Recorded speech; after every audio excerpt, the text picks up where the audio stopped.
introduce Gabrielle Jones from Martin Luther King Jr. High School in Cleveland.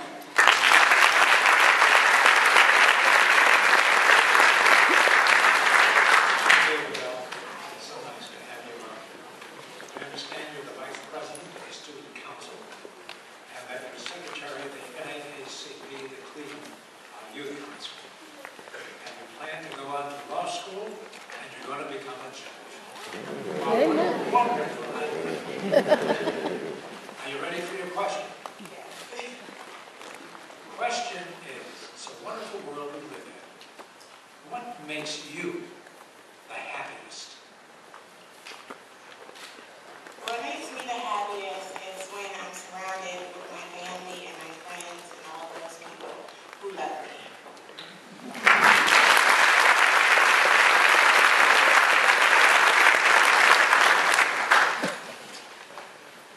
Growing up, I was always bigger than my peers. My memories from middle school are filled with pain. Riding the school bus did not make the situation any better. Every day, when I would get on the bus, I felt like an outsider entering into territory that was not my own. Words like fatty patty and elephant filled the air as kids laughed and pointed. One day, the bus had reached its capacity, and there were not enough seats for all the kids. So the bus driver had to sit us 2 and 3 to a seat. When she got to me, a girl said, "There's not enough room for her because she's like 5 people put together." The whole bus went up in laughter. I sat there, embarrassed, but most of all, hurt. Kids would throw candy wrappers and Debbie cakes in my seat and tell me to eat it. Every day I would come home and run in my room to cry my eyes out. I realized that not only was I a victim of discrimination, but I was suffering from bullying as well. I endured the same acts of hatred in school. As I walked down the hallways, the students would hold on to their lockers and yell, "Earthquake!" Things had become so bad that the students would force me to bring them snacks and money to school. And out of fear, I would comply, afraid of what might happen if I didn't. I never spoke up because I was too scared of things getting worse. I was friendless because no one wanted to hang out with the fat girl.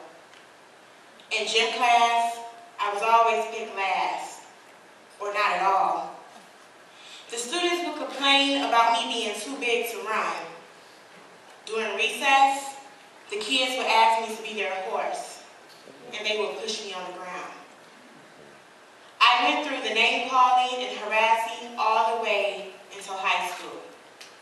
Once I reached high school, I told myself enough was enough. I wanted to make a change. I was sick of being the victim of hatred and discrimination, so I took action. I became a member of the NAACP Youth Council.